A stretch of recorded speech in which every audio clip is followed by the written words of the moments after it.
નમસ્કાર દર્શક મિત્રો, સયાજી સમાચારમાં આપનું સ્વાગત છે।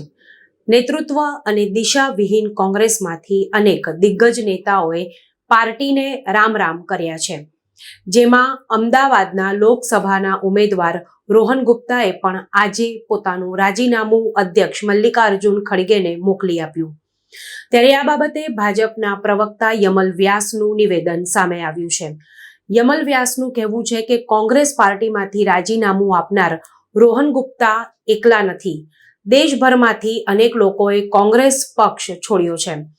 કોંગ્રેસ પ્રજાનો વિશ્વાસ ગુમાવી બેઠી છે। કોંગ્રેસમાંથી અનેક દિગ્ગજોના રાજીનામા પડતા હવે વરિષ્ઠ નેતા કોણ એ જ અધ્યાહાર છે। પાર્ટી જ્યારે લોકોનો સંપર્ક ગુમાવી ચૂકી છે, કોંગ્રેસ પાર્ટીમાં નેતૃત્વ દિશાનો બિલકુલ અભાવ છે, ત્યારે સ્વાભાવિક રીતે જે લોકો રાજકારણમાં જનહિતના કામો કરવા માટે, લોકોની સમક્ષ રહેવા માટે આવ્યા હોય, એમને નિરાશા થાય અને એના કારણે અનેક લોકો કોંગ્રેસ છોડી અને દેશભરમાં છોડીને જઈ રહ્યા છે।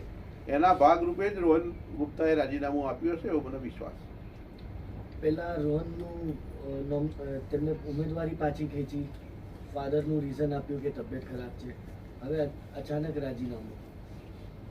એમની જે 2 દિવસ અગાઉ મેં પ્રેસ કોન્ફરન્સ જોઈ હતી ત્યારે સ્પષ્ટ થતું હતું કે કોંગ્રેસથી તેઓ ખૂબ કોંગ્રેસના નેતૃત્વથી, કોંગ્રેસના આગેવાનોથી વ્યથિત છે અને હું માનું છું કે એના એક ભાગરૂપે જ એમની વ્યથા વધી હશે અને એના ફળ સ્વરૂપ એમણે આ રાજીનામું આપ્યું હોય તેવું લાગે છે। એમનો આંતરિક મામલો છે કોંગ્રેસનો અને રોહનભાઈનો, એમાં અમારે કંઈ વિશેષ ટિપ્પણી કરવાની ના હોય।